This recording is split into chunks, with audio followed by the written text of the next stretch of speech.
Welcome friends, मैं अपने रिबेक knowledge channel पे पुनः आपका स्वागत करता हूं। तो दोस्तों, आज हम गवर्नमेंट लरंग सहायक कॉलेज रामानुजगंज सीजन 2020-21 का जो टॉपिक है role of allelochemicals in host plant medicines के बारे में जानते हैं कि रोल ऑफ एल्लो केमिकल्स मतलब जो एलोपैथिक ग्रुप होता है उसमें एल्लो केमिकल्स की क्या रोल है, क्या भूमिका है और उसका होस्ट प्लांट मेडिसिन्स किस प्रकार से करते हैं वो हम जानने वाले हैं। तो चलिए जानते हैं सबसे पहले इसका सिनॉप्सिस के बारे में।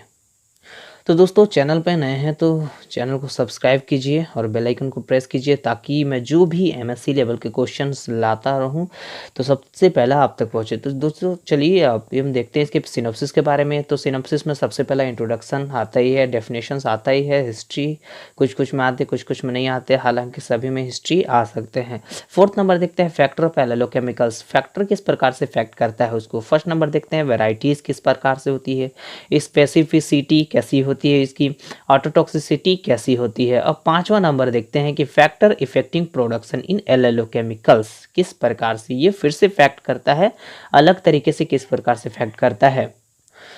तो दोस्तों यहाँ पांचवा नंबर दे रहा है, फर्स्ट नंबर लाइट, उसके बाद फिर mineral deficiency, C number drought stress और सिक्स नंबर में दे रहा है chemical nature of allelochemicals. 7 number दे रहा है कि लाइब्रेशंस ऑफ एल्लोकेमिकल्स किस प्रकार से लाइब्रेरी उसका करता है, किस प्रकार से उसको एकत्रित करता है। तो फर्स्ट नंबर दे रहा है वोटेलाइजेशंस के द्वारा, लीचिंग के द्वारा, एक्जुडेशंस के द्वारा और विथेरिंग के द्वारा। और आठवां नंबर दे रहा है एग्जाम्पल इन एल्लोकेमिकल्स, एल्लोकेमिकल्स के जो हैं उसका एग्जाम्पल क्या, उदाहरण क्या है। नौवां नंबर दे रहा है कैलकुलेशन और 10वां नंबर रेफरेंस तक आप आसानी से बना सकते हैं इस वीडियो के द्वारा और इसके बारे में हम बहुत ही डिटेल से जानने वाले हैं। तो चलिए वीडियो को लास्ट तक देखते हैं और समझते हैं कि इनकी पूरी प्रोसेस क्या है। तो फर्स्ट नंबर इंट्रोडक्शन, तो इसके इंट्रोडक्शन में दे रहा है प्रस्तावना में कि आजकल के फसल प्राणियों में यदि देखें तो सिंथेटिक जो जड़ी बूटियां हैं पहले कार्यान्वयन के बाद मातमसा है। इसका मतलब है कि पहले हम जो जड़ी बूटियां वगैरह यूज़ करते थे और आज पूरी की पूरी मेडिसिन यूज़ करते हैं वो हमारे लिए यूज़फुल भले ही होता जा रहा है लेकिन बहुत ही हानिकारक प्रभाव प्रदर्शित कर रहा है। अब देख रहे इस तरह से विकास के कारण लंबे समय तक चलने वाला शोषण है। इसका मतलब यह है कि जो पेड़ पौधा हम लोग उगा रहे हैं वो भले ही कुछ औषधियाँ देकर उसको भले ही उसको वृद्धि ला रहे हैं लेकिन हमारे जो भूमि है उसको विषाक्तता का प्रकोप दे रहा है और उसको बेहद ही कठोर बन रहा है। इसका परिणाम हम आने वाले समय में अवश्य देखेंगे। इसमें जो ट्राइजीन जो डर्बिसाइड से प्रकाश संश्लेषण अवशोधक जो प्रभावी रूप से होते हैं इसकी श्रृंखला को नष्ट कर दिया जाता है, ठीक है, जिससे मिट्टी में पाउडर खरपतवार प्रजातियों का सौंदर्य और प्रतिरोधी का त्वरण विकास जीवनी जीवों के हर्बिसाइड प्रतिरोधी खरपतवार है। यानी जो भी हम लोग सबसे पहले यूज कर रहे थे और अभी के समय में हम जो भी यूज कर रहे हैं औषधि या फिर बोले खाद वगैरह यूज कर रहे हैं, डीएपी हो गया, यूरिया हो गया, बहुत ज्यादा मात्रा में उपयोग कर रहे हैं तो जो खरपतवार है उसको आसानी से वो नष्ट कर दे रहा है और आने वाले समय में जो भूमि है उसको बंजर बना देगा। तो इस तरह से हम देख सकते हैं कि इस तथ्य की वर्तमान कृषि प्रथाओं के साथ रासायनिक खरपतवार नियंत्रण को छोड़ना है। जो भी रासायनिक चीज़ें हम उपयोग कर रहे थे उसको छोड़ देना है क्योंकि वो जो खरपतवार हैं राइजोबियम वगैरह वो मृत्यु का कारण बन जा रहे हैं। तो अब नया वर्गों का निर्माण हमको करना है ताकि भूमि की उर्वरा शक्ति लगातार बनी रहे। अब हम आगे देखते हैं कि आगे क्या कहता है।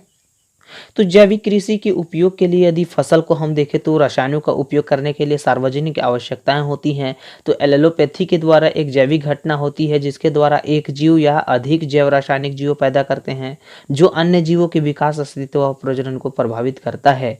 इन जैव रासायनिक को एलोकेमिकल्स के रूप में जाना जाता है और लक्षित जीव पर लाभकारी या हानिकारक प्रभाव पड़ सकता है। यदि हम देखें तो एलोकेमिकल्स द्वितीय उपापचय का एक उपसमुच्चय है जो एलोकेमिकल्स जीव के चयापचय के लिए आवश्यक नहीं है। क्योंकि देखिए जो जीव हमारे लिए लाभकारी होता है और उसी के समान यदि पुनः जीव जो जीन डुप्लीकेशंस के द्वारा पुनः जीव या पीढ़ी दर पीढ़ी जीव का निर्माण होता चला जा रहा है, वो जीव हमारे अस्तित्व में तो आ रहे हैं लेकिन हमारे प्रजनन को पूरी तरह से प्रभावित कर रहा है। और जब पूरी तरह से ये प्रभावित कर रहा है तो सभी चीज एक समान नहीं चलेगी, उनमें कुछ न कुछ लगातार परिवर्तन होगा और वो परिवर्तन हमारे लिए हानिकारक सिद्ध भी हो सकता है। चलिए अब हम देखते हैं इसके डेफिनेशंस के बारे में। तो डेफिनेशंस बोलता है कि वे जैव रासायनिक को एल्लोकेमिकल्स कहते हैं जो एक जीव या एक से अधिक जैव रासायनिक पैदा करता है जो अन्य जीवों के विकास और अस्तित्व और प्रजनन को प्रभावित करता है। अर्थात जो जीव हमारे लिए आवश्यक है उसके अतिरिक्त भी जीव को पैदा करना मतलब हमारे लिए हानिकारक सिद्ध होना। ठीक है, अब हम इसके हिस्ट्री के बारे में देखते हैं। तो हिस्ट्री बोलता है कि जो एल्लोपैथिक एंड जो एल्लोकेमिकल शब्द पहली बार किसने लाया, 1937 में मॉलिस नामक द्वारा पेश किया गया था और पौधों के बीच रासायनिक संबंधों को संदर्भित करता है। ये तो ये एक इम्पोर्टेंट क्वेश्चंस बनता है एग्जाम की दृष्टि से कि जो एल्लोकेमिकल्स है उनको सबसे पहला किसने दिया। तो यहाँ पर 1937 में मॉलिस नामक वैज्ञानिक ने दिया था, जिसमें क्या होता है सूक्ष्मजीव द्वारा मध्यस्थता भी शामिल है। एलोपैथी को यदि देखें तो एक पौधा जो विभिन्न प्रकार के हैं वो बहुत ही ज़्यादा महत्वपूर्ण तंत्र कहा गया है। तो इसको विभिन्न रूप से परिभाषित किया जा सकता है जो पौधे से जुड़े माध्यमिक उत्पादों के साथ साथ प्रकंद के बीच की मध्यस्थता से हो सकता है। अब देखिए जो प्रकंद हम लोग को आलू वगैरह लगाते हैं तो उनमें भी जीव अलग अलग वेराइटीज की प्रजनन करते हैं और सेक्सुअल रिप्रोडक्शन करने के द्वारा अलग अलग जीव जो हानिकारक भी होते हैं लाभकारी होता है। तो लाभकारी हमारे जीवन में रह जाता है और हानिकारक हम नष्ट कर देते हैं। अब देखते हैं फैक्टर ऑफ एल्लोकेमिकल्स की एल्लोकेमिकल्स के फैक्ट क्या है, उसके प्रभाव क्या है। तो फर्स्ट नंबर देखते हैं कि वैराइटीज।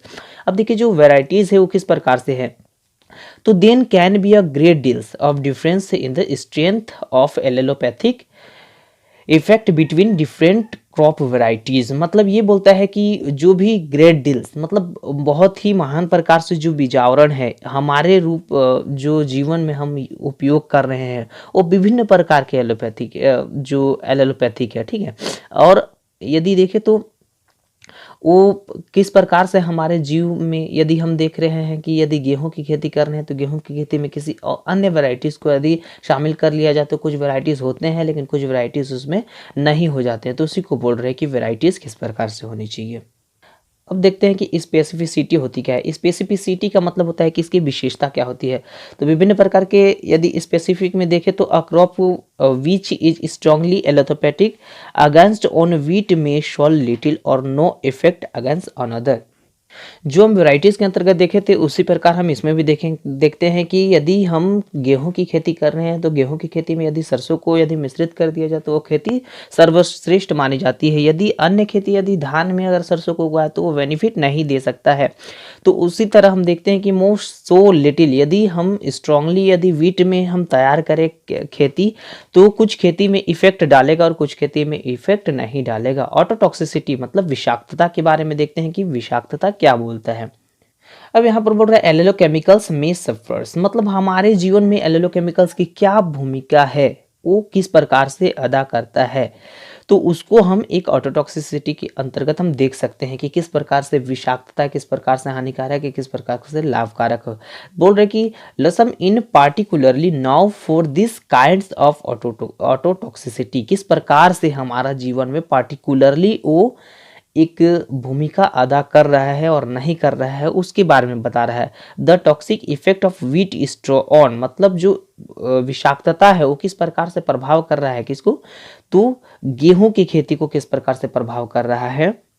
उन सभी को मद्देनजर रखते हुए हम गेहूं की खेती को विभिन्न प्रकार से हम प्रदर्शित कर सकते हैं।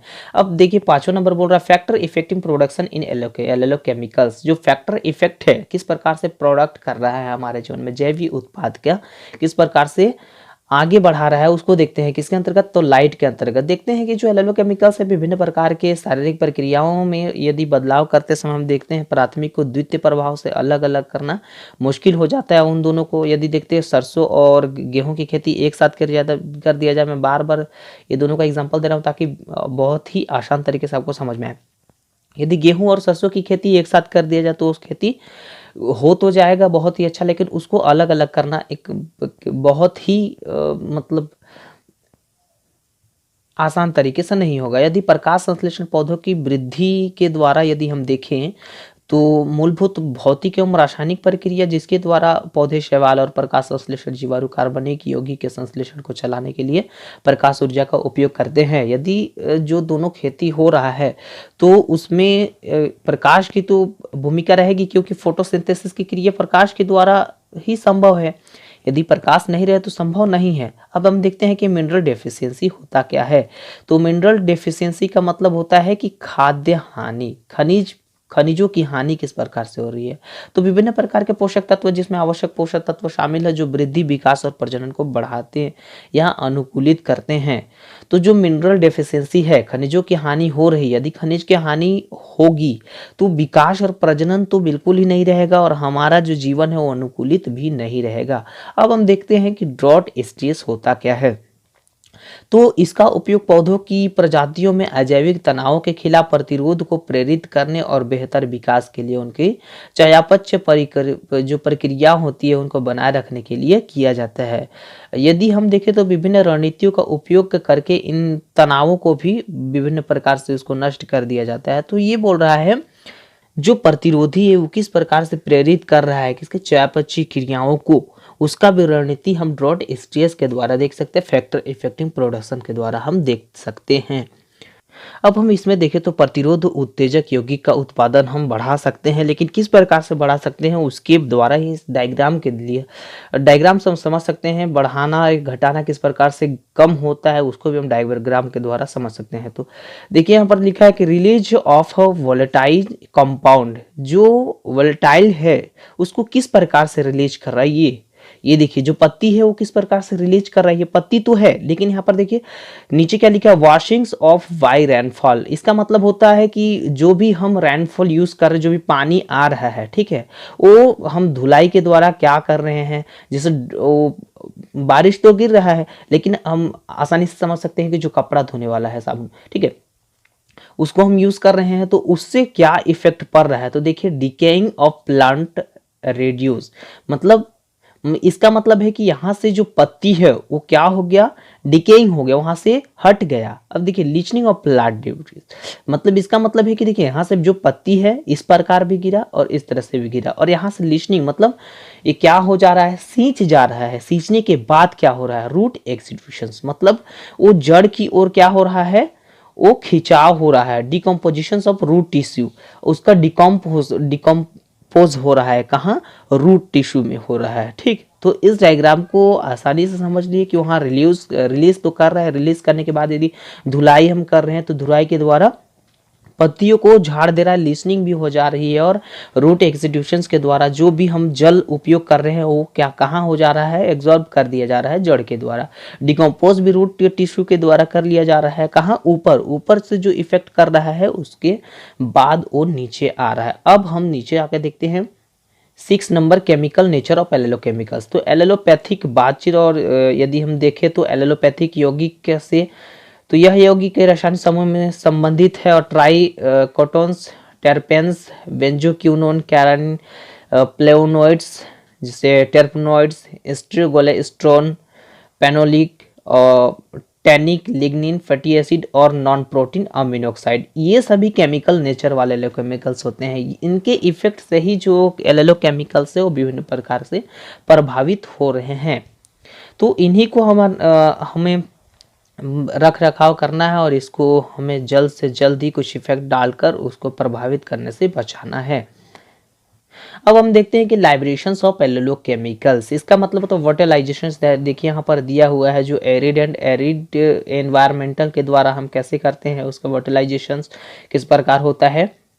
तो ऑर्टेलाइजेशन का मतलब होता है वैश्वीकरण किस प्रकार से होता है, ठीक है। तो इसका देखिए पर्यावरण के द्वारा एरिड और एरिड के हिसाब से हम कर सकते हैं, मोस्टली टर्पेनॉइड्स ग्रुप्स के द्वारा, ज्यादातर हम टर्पेनॉइड्स ग्रुप्स के द्वारा कर सकते हैं। Released from special gland on stem leaves, और उसके तना और पत्तियों के द्वारा हम स्पेशियल जो ग्लैंड है उसके द्वारा हम रिलीज कर सकते हैं। और यहाँ पर देखें तो susceptible plant absorb through cuticle directly from air, absorb on dry soil and taken up. तो ड्राई सॉइल, जो गंदी सॉइल है, गंदी भूमि है, उसके द्वारा हम एब्जॉर्ब करके उसको, जो भूमि है उसको एब्जॉर्ब करके कहाँ ले सकते हैं, तो प्लांट तक ले सकते हैं, उसके द्वारा भी हम इसका वैश्वीकरण कर सकते हैं। लीचनिंग के द्वारा कैसे बचाया जा सकता है, तो through aqueous solutions, through aqueous solutions के अंतर्गत हम उसको बचा सकते हैं, ठीक है। Mature leaves are most susceptible, mature किस प्रकार से हो रहा है और पत्ती किस प्रकार से गिर रहा है, तो उसको जान के हम उसको बचा सकते हैं, लीचनिंग होने से बचा सकते हैं। एक्सुडेशंस किस प्रकार से कर सकते हैं, तो जो मेटाबोलिटाइज है, यहाँ पर देखिए मेटाबोलिटाइज है एक्सिड्यूस फ्रॉम रूट सराउंडिंग एटीएम, तो उसकी क्रियाविधि किस प्रकार से हो रही है, तो उसके जो जड़ है, जड़ की घुमावदार सतह की ओर से हम उसको एटीएम के द्वारा उसको समझ सकते हैं, एक्सिडेशंस कर सकते हैं। Potential source of allelopathic effect, तो उसकी किस प्रकार से पोटेंशियल सोर्स के द्वारा इफेक्ट हो रहा है उसको जानकर हम इसको एक्सिडेशंस होने से बचा सकते हैं। अब आता है कि डिकम्पोजिशंस मतलब होता क्या है, तो डिकम्पोजिशंस होने से हम किस प्रकार से बचा सकते हैं। लिव्स एंड स्टेबल्स, मतलब इन दोनों को जान से सबसे पहला जो पत्ती है और किस प्रकार से स्टफ्स कर रहा है वो जान लेने से हमारे ये बच जाएगा। बाय विथेरिंग एंड माइक्रो ऑर्गेनिज्म, छोटे छोटे जो ऑर्गेनिज्म हैं, अंग है, जीवाणु है, उसके द्वारा हम उसको विथेरिंग होने से बचा सकते हैं, डिकम्पोजिशन होने से बचा सकते हैं। अब 8वां नंबर देखते हैं एग्जाम्पल इन एल्लोकेमिकल्स। तो एग्जाम्पल क्या है, तो सबसे प्रसिद्ध एल्लोकेमिकल्स में जुगलोन जो माना जाता है वो पूर्वी काला अखरोट द्वारा निर्मित है। ठीक है, वो क्या होता है कि एक बार मिट्टी के छोड़ जाने पर जो जुगलोन पेड़ के आसपास अन्य पौधों की वृद्धि को रोक सकते हैं। ठीक है, ये पौधे एक विषैले क्षार को संश्लेषित करते हैं जो शरीर में एक शाकाहारी जीव द्वारा जो हमला करने पर पत्तियों की ओर पलायन कर सकते हैं। ठीक है, तो जो पौधा है वो पौधा को तो हम लगा सकते हैं, लेकिन उसके जो आस पड़ोस में जो भी भूमि पाए जा रहे हैं, वो सॉइल्स पाए जा रहे हैं, उसके द्वारा अन्य पौधों को भी बचा सकती हैं ये। और इनमें विभिन्न प्रकार के जो शाकाहारी जीव पाए जाते हैं जो ये हमला करके पत्तियों के पलायन को कर सकते हैं। अब देखते हैं कंक्लूजन क्या होता है, निष्कर्ष क्या होता है। यदि हम देखें तो वर्तमान समय से पता चला है कि यदि वो जो टू क्लोन है, सॉरी ई क्लोना है, ई क्लोना और सी क्लोना, ये दो चीज क्लोन है। ठीक है, तो माइरिया खरपतवार के अर्क बीज के अंकुरण और चावल और सोयाबीन के अंकुरण वृद्धि के खिलाफ अत्यधिक प्रभावित थे। इसके अलावा विभिन्न फसलों के अंकुरण और विकास में कमी के लिए जिम्मेदार है। एल्लोकेमिकल्स को अलग किया जाना चाहिए और उनकी पहचान की जानी चाहिए। ठीक, तो ये था उसका निष्कर्ष कि किस प्रकार से हम उसको रोक सकते हैं, किस प्रकार से उसका निष्कर्ष क्या निकलता है। तो इसको हम जान लिए कि क्या क्या चीज़ उपयोग करना चाहिए। अब हम देखते हैं कि इसका रेफरेंस क्या है। तो इसका रेफरेंस में देखते हैं पौधों की उत्पत्ति के सबसे जो आम एल्लोकेमिकल्स बेंजोइक एसिड और जो डेरिटिव है नीलगिरी ग्लोब्यूल्स का एल्लोकेमिकल्स प्रभाव कई वाष्पशील टेरपेन और फेनोलिक एसिड की पीढ़ी के कारण ये होता है। ये था इसका रेफरेंस, और रेफरेंस के द्वारा जो रोल ऑफ एल्लोकेमिकल्स इन प्लांट मेडिएशंस था वो एंड होता हुआ। और यदि वीडियो अच्छा लगे तो वीडियो को लाइक कीजिए, कमेंट कीजिए एंड शेयर कीजिए। Thank you.